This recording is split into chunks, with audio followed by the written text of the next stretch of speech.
Hi tears, அஸ்ஸலாமு அலைக்கும். Welcome to as Tamil. நான் உங்கள் சாய்ரா ஆஷிக். இன்றைக்கி நம்ம ரொம்பவே டிஃப்ரெண்ட்டான ரொம்பவே சூப்பர்வான நிறைய பேர் செய்திடாத ஹைதராபாதி க்ரீன் சிக்கன் தான் செய்ய போகிறோம். இது ரொம்ப சூப்பராக இருக்கும். கண்டிப்பாக சிக்கன் வாங்கினா ஒரு முறையாவது இந்த மாதிரி செஞ்சு பாருங்கள். ரொம்பவே டிஃப்ரெண்ட்டாக ரொம்ப சூப்பராக இருக்கும்.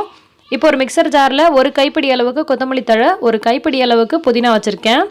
கூடவே ஒரு 5 போல் பச்சை மிளகாய் வச்சுக்கலாம். இன்றைக்கி நம்ம 1/2 கிலோ அளவு சிக்கன் பயன்படுத்தி செய்ய போகிறோம். ஸோ அதுக்கான அளவுகள் தான் சொல்கிறேன், நோட் பண்ணிக்கோங்க. இதுக்கு ஒரு 8 அல்லது ஒரு 10 போல் முந்திரி சேர்த்துக்கலாம். இதுக்கு நம்ம கண்டிப்பாக முந்திரி சேர்க்கணும், அப்போ தான் நல்ல ஒரு ரிச்சான டேஸ்ட் கொடுக்கும். ஒருவேளை உங்ககிட்ட முந்திரி இல்லைன்னா வேர்க்கடலை கூட நீங்கள் சேர்த்துக்கலாம். இது கூடவே நல்லா ரோஸ்ட் பண்ணி வச்சுருக்க வெங்காயத்தை இது கூட சேர்த்துக்கலாம். வெங்காயம் வந்து ஃப்ரைட் ஆனியன் மாதிரி இருந்துச்சுனாலும் சேர்த்துக்கலாம், அல்லது எண்ணெயில் இந்த மாதிரி லைட்டாக வதக்கி விட்டுட்டும் சேர்த்துக்கலாம். கூடவே கொஞ்சம் போல் தண்ணி சேர்த்துக்கலாம். இது எல்லாத்தையும் சேர்த்துட்டு நம்ம இப்போ நைஸாக அரைச்சி விட்டு எடுக்க போகிறோம். ரொம்ப வந்து ஓட்டிகிட்டே இருக்கக்கூடாது. நான் எப்போதும் சொல்கிறது தான், கொஞ்சம் லைட்டாக பல்ஸ் கொடுத்து நைஸாக அரைச்சிக்கோங்க. பாருங்கள், இந்த மாதிரி அரைச்சி எடுத்துகிட்டு வந்தாச்சு. இப்போ நம்ம 1/2 கிலோ அளவுக்கு சிக்கனை நல்லா வாஷ் பண்ணி வச்சுருக்கோம். இது கூட 1/2 கப் அளவுக்கு தயிர் சேர்த்துக்கலாம். 100 கிராம் அளவுக்கு தயிர் சேர்த்தோன்னா சரியாக இருக்கும். இப்போ நம்ம இஞ்சி பூண்டு விழுது சேர்த்துக்கலாம்.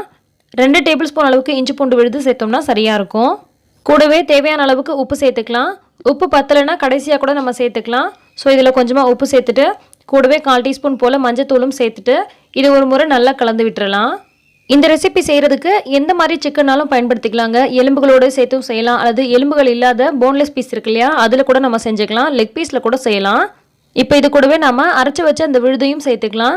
விழுதையும் சேர்த்துட்டு நல்லா இதை மிக்ஸ் பண்ணி விட போகிறோம். மிக்ஸ் பண்ணிவிட்டு கண்டிப்பாக ஒரு 30 நிமிஷம் ஊற விடணும். அப்போ தான் நல்ல டேஸ்ட்டாக இருக்கும். இது நம்ம நார்மலாக செய்யக்கூடிய சிக்கன் கிரேவி மாதிரி இருக்காதுங்க. கொஞ்சம் டிஃப்ரெண்ட்டான கலரில் இருக்கும். கலர் மட்டும் இல்லைங்க, டேஸ்ட் ரொம்பவே டிஃப்ரெண்ட்டாக இருக்கும். ஆனால் ரொம்ப சூப்பராக இருக்கும். டெஃபினட்டாக இந்த ரெசிபி நீங்கள் ட்ரை பண்ணியே ஆகணும். அவ்வளோ நல்லா இருக்கும். இது வந்து பரோட்டாக்கு, நானுக்கெலாம் ரொம்ப சூப்பராக இருக்கும். சப்பாத்தி கூட சாப்பிட்லாம். இப்போ நல்லா மிக்ஸ் பண்ணி விட்டாச்சு. இது ஒரு 1/2 மணி நேரம் போல் ஊறட்டும். நல்லா ஊறினதுக்கப்புறமா நம்ம ஒரு அடிகனமான பாத்திரமோ அல்லது குக்கரோ வச்சுட்டு இதில் நம்ம 2 அல்லது 3 டேபிள் ஸ்பூன் அளவுக்கு எண்ணெய் சேர்த்துக்கலாம். கூடவே நம்ம மேரினேட் பண்ணி வச்சுருந்த சிக்கனையும் சேர்த்துட்டு இதை நல்லா கலந்து விட்டுக்கலாம். சிக்கன் இந்த எண்ணெயில் நல்லா பெரட்டி விட்டு கொஞ்சம் நேரத்துக்கு இதை நல்லா வதக்கி விடுங்க. இந்த மாதிரி நல்லா கலந்து விட்டு மீடியம் ஃப்ளேமில் வச்சு ஒரு 5 நிமிஷத்துக்கு நல்லா குக் பண்ண போகிறோம். இந்த மாதிரி குக் பண்ணும்போது இதில் இருக்கக்கூடிய பச்சை வாசனைலாம் போயிட்டு நல்ல ஒரு அரோமா வர ஆரம்பிக்கும். ஸோ நம்ம இப்போ மறுபடியும் ஓப்பன் பண்ணி இதை ஒரு முறை நல்லா கலந்து விட்டுக்கலாம். இந்த மாதிரி நல்லா கலந்து விட்டுட்டு இப்போ நம்ம தேவையான மசாலா பொருட்கள் ஆட் பண்ண போகிறோம். இப்போ இது கூட 1 டீஸ்பூன் அளவுக்கு மல்லிப்பொடி சேர்த்துக்கலாம். கூடவே 1 டீஸ்பூன் அளவுக்கு கரம் மசாலா சேர்த்துக்கலாம். கூடவே 1 டீஸ்பூன் அளவுக்கு மிளகு பொடியும் சேர்த்துக்கலாம். இதுக்கு நம்ம மஞ்சள் பொடி, மிளகாய் பொடி இந்த மாதிரி எதுவுமே சேர்க்க தேவையில்லை.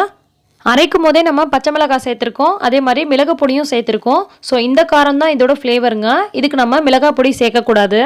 மசாலா பொடியெல்லாம் சேர்த்துட்டு ஒரு முறை நல்லா கலந்து விட்டுக்கலாம். உப்பு கொஞ்சம் பத்தாத மாதிரி இருந்துச்சு, ஸோ கொஞ்சமாக உப்பு சேர்த்துருக்கேன். கடைசியாக ஒரு 1/2 டீஸ்பூன் அளவுக்கு சீரகம் சேர்த்துட்டு இது எல்லாத்தையும் நல்லா கலந்து விட்டுக்கலாம். கேமராவில் கொஞ்சம் வேறு கலரில் தெரியுது, ஆனால் நேரில் பார்க்கும்போது அது க்ரீன் கலரில் இருக்கிற மாதிரி தெரியுது. ஸோ இது எல்லாத்தையும் நல்லா கலந்து விட்டாச்சு. இப்போ நம்ம குக்கரோட மூடியை மூடிட்டு இதை நம்ம ஒரே ஒரு விசில் மட்டும் விட்டுக்கலாம். இது நம்ம அப்படியே கடாயில் கூட வேக வைக்கலாம். குக்கர் போட்டு வேக வைக்கிறீங்க அப்படின்னு சொன்னால் 1 அல்லது 2 விசில் விட்டுக்கோங்க. நான் நல்லா பஞ்சு போல் வேகணும் அப்படின்றதுக்காக 2 விசில் விட்டுட்டு ப்ரெஷர் எல்லாம் போனதுக்கப்புறமா ஓப்பன் பண்ணிக்கிறேன். வாவ், ரொம்ப சூப்பராக வந்திருக்குங்க. பாருங்கள், அந்த எண்ணெயெல்லாம் பிரிஞ்சு அந்த கிரேவியோட கன்சிஸ்டன்சி பாருங்கள். தொட்டு சாப்பிட்றதுக்கு ரொம்ப சூப்பராக இருக்கும். கண்டிப்பாக இதை நான் அல்லது பரோட்டா அல்லது சப்பாத்தி கூட வச்சு சாப்பிட்றதுக்கு ரொம்ப சூப்பரான சைட் டிஷ்ஷாக இருக்கும். இந்த ரெசிபி நிறைய பேர் ட்ரை பண்ணியிருக்க மாட்டீங்க. கண்டிப்பாக ஒரு முறையாவது சிக்கன் எடுத்தால் இந்த மாதிரி ட்ரை பண்ணி பாருங்கள். ரொம்ப சூப்பராக இருக்கும். ஸோ இந்த ரெசிபி உங்களுக்கு பிடிச்சிருக்கும்னு நினைக்கிறேன். பிடிச்சிருந்தால் லைக் பண்ணி மற்றவங்களுக்கும் ஷேர் பண்ணுங்கள். எல்லா புகழும் இறைவனுக்கே. நன்றி.